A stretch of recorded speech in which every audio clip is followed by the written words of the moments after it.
RCR presenta Integrando Perú. Análisis, entrevistas y propuestas para contribuir al desarrollo del país. Con Jorge Luis Montero y Pedro Gamio. Bienvenidos. Saludos amigos. Empezamos nuestros programas de este nuevo año con un invitado singularmente especial, a quien conozco de años atrás, aunque hay una diferencia importante de edad y yo lo he seguido por el deporte, aunque tiene una importante gestión en la vida pública nacional. Hablo de Carlos Neuhaus. Bienvenido. Gracias, Pedro. ¿Cómo estás? Un gusto poder tenerte integrando Perú, y definitivamente tengo que hacerte la pregunta porque tú has marcado una importante gestión en los últimos tiempos. Hiciste funcionar los Panamericanos cuando todos pensaban que era la crónica de otro fracaso. La modalidad de contratación de gobierno a gobierno es una modalidad que rompe el esquema, no necesariamente se escoge al más barato, que es la regla generalmente en nuestro sistema de licitaciones públicas, sino se escoge lo bueno y lo que no va a fallar. Aunque verdaderamente en base al diseño de origen siempre se dice que sale más oneroso el costo en general, pero para temas tan importantes como la ejecución de una actividad deportiva de alcance continental donde está en juego la imagen del Perú y que promueve una actividad tan sana y saludable para los jóvenes, lo hiciste bien. Y eso te ha dado un performance que marca también una pauta de tu proyección hacia el conjunto de la sociedad, proyección personal y política. Muchos te reconocen como una persona capaz de hacer las cosas. ¿Eso te abruma? Gracias, Pedro. Empezando por no me abruma, pero lo tomo como una responsabilidad, ¿no? Medio en broma, medio en serio.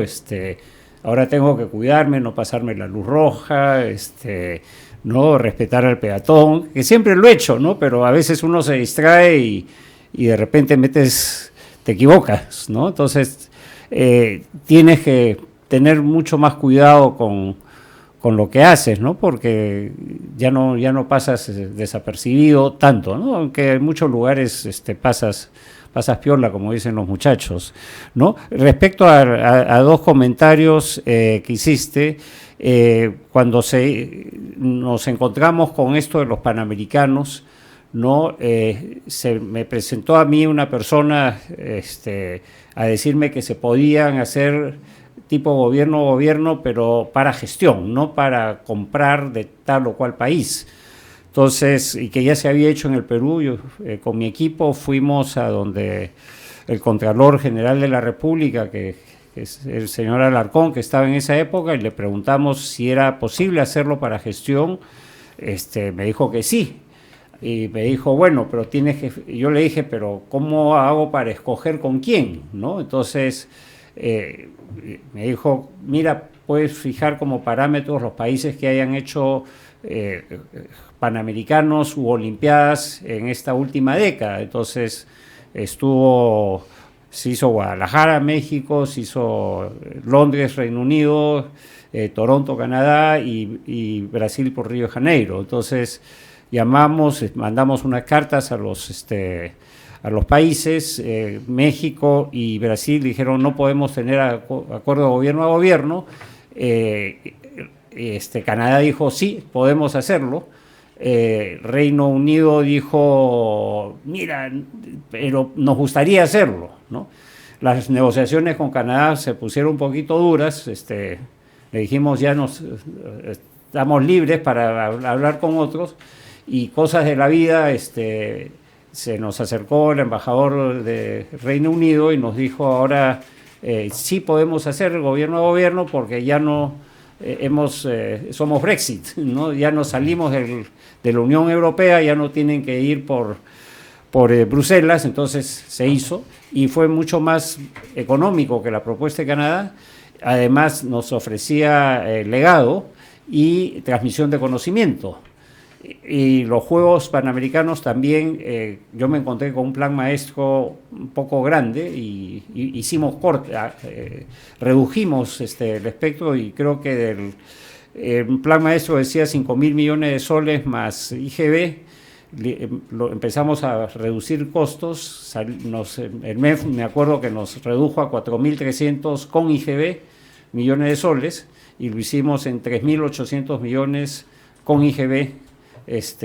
Sí, una liquidado, ¿no? Una abogada importante que trabaja vinculada al mundo de las inversiones me comentaba que es hoy la modalidad que todos los grandes inversionistas escogen, que ya en el Perú ha habido tal descrédito del trámite interno que solo unas cuantas empresas que están con obra en marcha aceptan las leyes nacionales, que casi por unanimidad la mayor parte de inversionistas prefieren curarse en salud y ven con buenos ojos esta modalidad de gestión de gobierno a gobierno.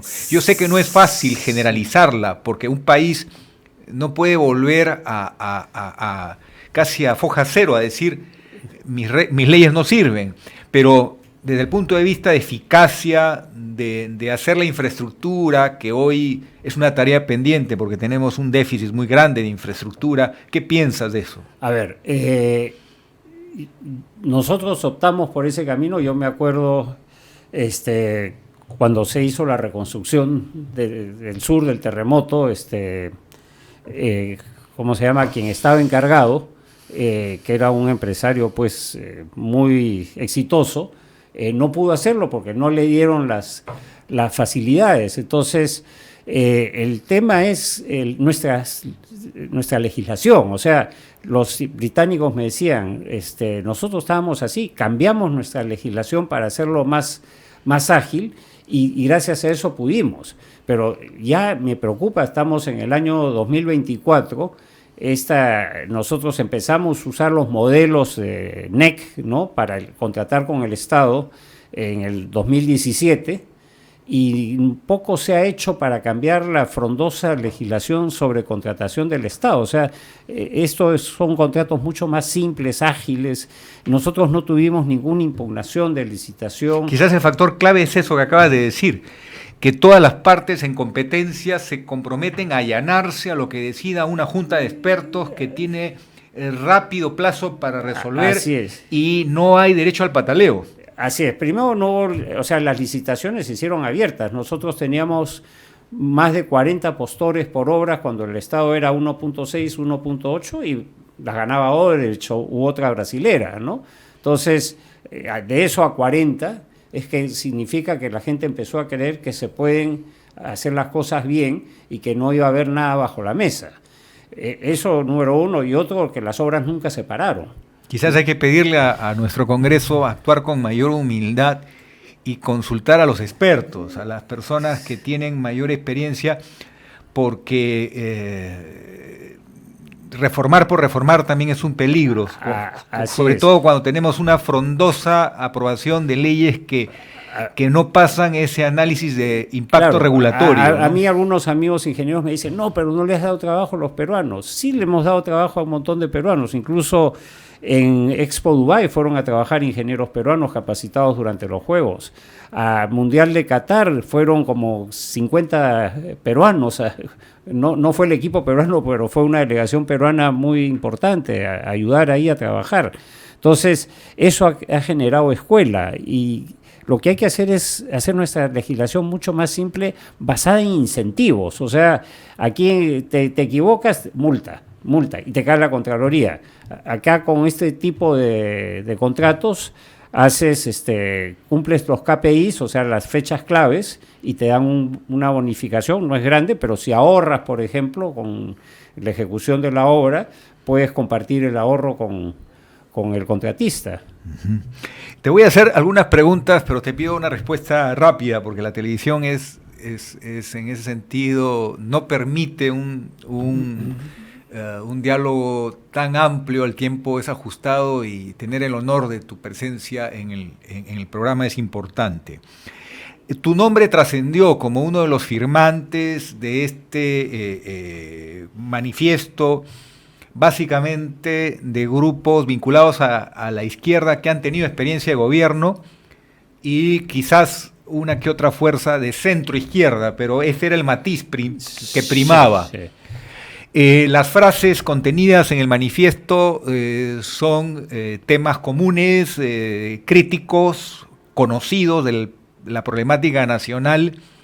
Es cierto que te convocaron, es cierto que en un primer momento estuviste de acuerdo, ¿y por qué finalmente te retiraste? A ver, lo que yo no estuve de acuerdo es con la firma de adelanto de elecciones, y no adelanto de elecciones en general, pero adelanto de elecciones en las mismas condiciones que estamos ahora, y vamos a tener el mismo resultado que hemos tenido. Entonces, si no se hacen algunas correcciones, digamos, a nuestros procesos electorales, a los temas de partidos, vamos a patear la misma piedra nuevamente. Entonces, en mi opinión, lo que había que decir es, y el adelanto de elecciones nos puede caer de repente, porque ambos Congreso y Ejecutivo están ahí colgaditos nomás, y cualquier cosa puede suceder y Dios no quiera, pero se podría generar un caos que produzca un adelanto de elecciones. Entonces, mi opinión era, no se puede hacer adelanto de elecciones sin decir, sin hacer las reformas que sean necesarias. Creo que estamos de acuerdo en eso, porque adelantar el cronograma electoral para repetir el mismo esquema sería muy triste. Pero me parece importante. Yo no veo como un error que tu nombre haya aparecido, sino es una demostración de voluntad de diálogo. Aunque las fuerzas políticas ahí mayoritariamente obedecían a un sector, a un lado, quizás eso le quitaba el carácter más representativo. Yo creo que hubiera sido mejor balancearlo mejor, ¿no? Ahí sí hay que hacer aún, ¿no? Y además, por otro lado, yo ahí era el único presidente de un partido. Entonces ya el Carlos ya no es tanto lo que él opina personalmente, sino sus opiniones pueden arrastrar a la opinión de un partido que no necesariamente está de acuerdo, o tienes que consultarlo, ¿no? Porque hay cosas, si vas a o sea, yo ya no puedo desligarme de la persona, que además la personería que yo tengo, ¿no? Ahora, eso me lleva a una pregunta que más de una persona he sabido que la ha formulado, porque no hay muchas personas que pasen el examen de quién es un prospecto candidateable. Y perdona que te haga la pregunta así directamente. Tú eres una de las personas que más instancias de evaluación pasa. Como nombre, como persona, como experiencia, se te ve como un potencial candidato a la presidencia de la República, pero algo que me llamó la atención, más que del Partido Popular Cristiano, que está en trámite de reinscripción, se te veía como una persona que podía representar lo mismo que acabas de decir, un frente democrático apostando al centro, de convergencia nacional en torno a ciertos valores y a un programa básico que reconstruya la institucionalidad del país. ¿Qué piensas de eso? A ver, ¿es muy prematuro? Nosotros hemos tenido conversaciones, y al menos yo también, con gente también del centro derecha, de la derecha, o sea, yo soy de mente abierta, no me gusta etiquetar a las personas, sino el mismo doctor Bedoya decía, yo no combato a las personas por las que son las personas, yo combato las ideas de las personas, ¿no? Y me acuerdo que a veces se producían debates en el Congreso en la época pues inicial del segundo gobierno de la UNDE, pues don Ernesto Alaiza, Mario Polar, pues del PPC, y debatían con Jorge del Prado, con Carlos Malpica, Seila Santisteban, y y, o sea, era casi, digamos, parlamento británico, como debatían con la fuerza, pero después pasaba y se iban a tomar un cafecito al restaurante de la cafetería del Congreso, ¿no? Entonces, eso hay que recuperarlo y sobre todo mejorar el nivel de la gente que Sí, está a propósito de eso, no olvido, política, no olvido el antecedente del doctor Bedoya Reyes, cuando dejó de lado el ego, el afán protagonista de haber sido el posible presidente de la Asamblea Constituyente del año 78, y en un análisis inteligente pero desprendido de ego, ante la seductora propuesta de la izquierda, que para eso sí se articuló, le dijo: usted puede ser el presidente y dejar de lado al APRA con Haya de la Torre. Y Luis Bedoya Reyes tuvo la sapiencia de decir: por el Perú, por un acuerdo nacional que no es unánime, pero por lo menos con el APRA podemos entendernos mejor que con la izquierda, sacó adelante el compromiso de una nueva Carta Magna, cediendo la presidencia al viejo líder que reconocía que no tenía mucho techo por su edad y por sus méritos cívicos. Entonces, esa capacidad de desprendimiento, vuelvo a la pregunta, si verdaderamente existiera una suma de actores que te dijeran, porque has sido una persona que ha candidateado varias veces y en la política se pierde y se gana, pero te has mantenido al pie del cañón, y eso es bueno.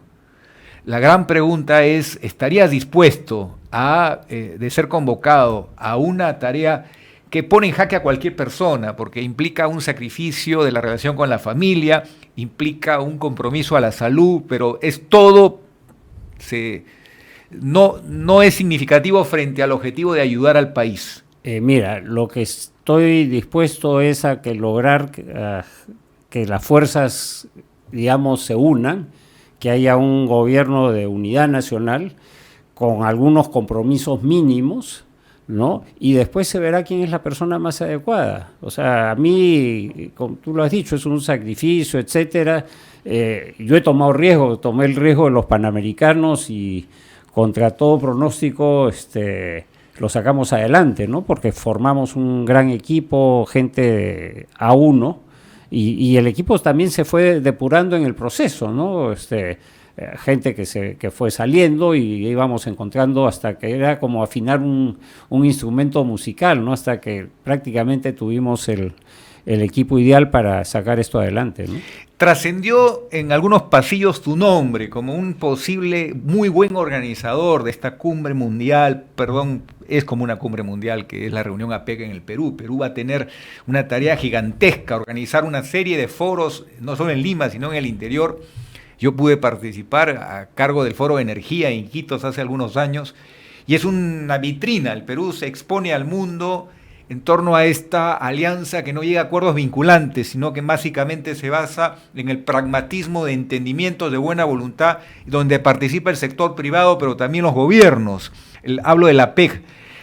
¿Ha habido algo de eso y hay alguna respuesta de tu parte, o estamos hablando de una posibilidad? Fue una posibilidad, y yo hemos quedado en muy buenos términos, y además para cualquier cosa que se pueda ser útil estoy a la mano, ¿no? Incluso en algunos casos he tenido algunas llamadas con algunas personas para algún consejo, ¿no? Para recomendar. O sea, no quiere decir que uno tenga que tener un puesto ahí al pie del cañón para estar apoyando, ¿no? Y además después he adquirido varios compromisos personales y profesionales que, digamos, volverlos a quitar, o sea, dejarlos de lado para meterme en una cosa ya profesionalmente puede ser, al regreso, al día después puede ser complicado, ¿no?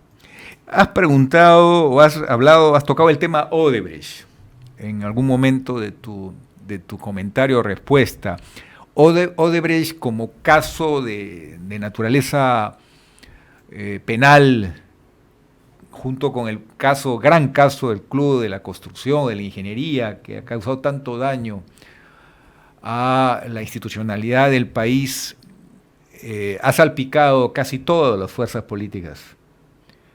La pregunta de fondo que te quería hacer es, tú has asumido un rol de cabeza de un partido político que está recuperando la inscripción, que es un partido político que tiene una gran trayectoria. ¿Cómo enfrentarías el hipotético caso de que alguna persona de tu entorno pueda tener algún tipo de responsabilidad? Puede ser que no, pero si en caso se diera en alguno de los casos materia de investigación penal por el caso Odebrecht, ¿cuál sería la conducta como autoridad del partido? Mira, a Lourdes la están investigando. A mí también me quieren investigar porque yo he ayudado a Lourdes, y yo lo que te quiero decir, hasta donde yo sé, en el caso de Lourdes nunca he visto nada, o sea, algo que la comprometa a ella directamente por Odebrecht. En el caso mío, yo nunca he tenido contacto personal con esta gente, y lo que sucede es que ya desde el año 2016 se están investigando y hasta ahora no hay materia, no han encontrado nada, ¿no? Entonces, ha habido un colaborador eficaz que se sabe que recibió ingresos, digamos así, por más de $2 millones, y él, digamos, ha nombrado ciertas personas. Esa persona ya no está en el partido, y si hay alguien, y no hablemos de Odebrecht, sino hablemos en general, ¿no? Que mete la mano en cualquier cosa. Yo les digo, en los Panamericanos, yo le decía a mi gente, pueden meter la pata, pero no la mano, ¿no? Quiere decir esto en buen cristiano, te puedes equivocar, pero de ahí a actuar dolosamente, pues eso no se puede. Este caso no solamente ha afectado a la clase política, ha afectado a la clase empresarial, que es un sector muy sensible en la economía del país. La pregunta es, la OCDE, esta Organización de Países Desarrollados, recomienda cuando hay hechos de corrupción que las empresas hagan una política de limpieza total. El país no puede desprenderse de las empresas, necesita de sus empresas, pero exige como protocolo que todos aquellos que han manchado con su nombre a la empresa salgan, sus activos sean realizados, que no quede huella de la presencia de quienes cometieron hechos contra las buenas prácticas. Totalmente de acuerdo. En el Perú, según mis alumnos con los que a veces se hacen trabajos de investigación, esto se ha hecho a la mitad. O sea, en pocas palabras, las empresas no han hecho una limpieza total, sino parcial en los casos más relevantes. Entonces la pregunta sería, ¿cuál sería tu recomendación, sin citar nombres en concreto, para que el país recupere las fuerzas vivas de la economía que tienen que ver con el rol de las empresas? Más que mi recomendación, lo que yo hice en los Panamericanos, ¿no? Con estos convenios gobierno a gobierno, primero pedimos que y esto en conjunto con los británicos que nos asesoraran, que se firmara un documento de integridad, en que ninguna empresa ni ninguno de los miembros de esa empresa están incursos en una investigación de ese caso, y tenía que estar firmado por el gerente general. Luego, el otro tema que para cruzar, digamos, esta información, exigíamos dictámenes de auditoría de las empresas top, las 5 o 6 a nivel mundial más reconocidas del mundo, que sean limpios. En los dictámenes de auditoría no solamente están los números, sino está en la opinión de los abogados, y la opinión de los abogados independientes, ¿no? Así como de los auditores independientes, y que digan, esta empresa no tiene ningún digamos, problema de corrupción o problemas que puedan hacer o latentes o riesgos que puedan hacer que se estabilice la empresa. Eso que dices es bien importante. Algunas empresas quisieron participar, yo le decía, bueno, tráeme tu dictamen de auditoría, y si me lo traes, bestial, pero no lo trajeron, pues. ¿Crees que Estados Unidos ha sido mucho más eficaz al aplicar una multa de más de $3.000 millones al grupo del consorcio Odebrecht, en lugar de pasarse 10 años como el caso peruano y otros países de América Latina? que en la parte económica, patrimonial, el Perú ha recuperado poco y se ha concentrado básicamente en la delación de algunos cabecillas, básicamente políticos que han tenido función política. La estrategia peruana, ¿cuál es tu opinión? ¿Ha sido eficaz o verdaderamente estamos a tiempo de corregir esta manera de afrontar un problema tan serio? Yo no me he metido en estos casos, yo no soy abogado, para empezar, ¿no? Pero lo que sí me preocupa es, al ser un hombre de presa que ejecuta y que ha hecho cosas, todo el tiempo que ha pasado, ¿no? Y que los resultados no se ven, no sé, pues algo está mal. Como dices, en Estados Unidos le pusieron una multa de 3.000 millones y ya pasaron la página. Ellos se rigen por el common law, la ley común, ¿no? Y nosotros por el código napoleónico, ¿no? Entonces, es otra manera de ver las cosas. Creo que son mucho más prácticos que nosotros. Nosotros tenemos un poco, pues, lo que nos viene de los franceses y los italianos, ¿no? La última pregunta, porque la televisión es ingrata, pero va a haber un capítulo segundo, si tú lo tienes a bien, estimado Carlos, porque es importante contar con tu punto de vista. El año 2024, ¿cómo lo ves para el país? ¿Seguimos con este problema de la recesión? Aunque llama la atención que de todos los sectores, el único sector que marca un crecimiento es el sector minero, pero la mayor parte de la actividad económica está en retroceso. Hay un problema de funcionamiento de las instituciones. ¿Qué hacer para recuperar la hoja de ruta que, si no hay crecimiento, no hay que redistribuir? Claro. Tenemos que crecer para poder pagar los gastos básicos de infraestructura. El otro día vi un TikTok de que vamos a tener una zona de lanzamiento de cohetes, ¿no? Espaciales, ¿no? En Talara. Sí, no, o sea, si lo pagan y viene otro y lo hace, bestial, pero con nuestra plata no. Ahora, yo sí soy un poco más optimista, o sea, ojalá crezcamos 3%, podríamos crecer más. Como dice, la minería empieza a recuperarse, el agro también, no viniendo un niño como se prevé, o sea, van a haber lluvias, etcétera, eso va a ayudar. Y lo que a mí sí me preocupa sobremanera son los municipios, ¿no? O sea, que cierran. Yo soy presidente de la Asociación de Centros Comerciales y viene un alcalde y te cierra un centro comercial donde trabajan 3.000 personas, 5.000 personas y no le importa nada, ¿no? O sea, y la gente que quiere vender a través de esos canales formales se va a la calle, o sea, a vender a la calle.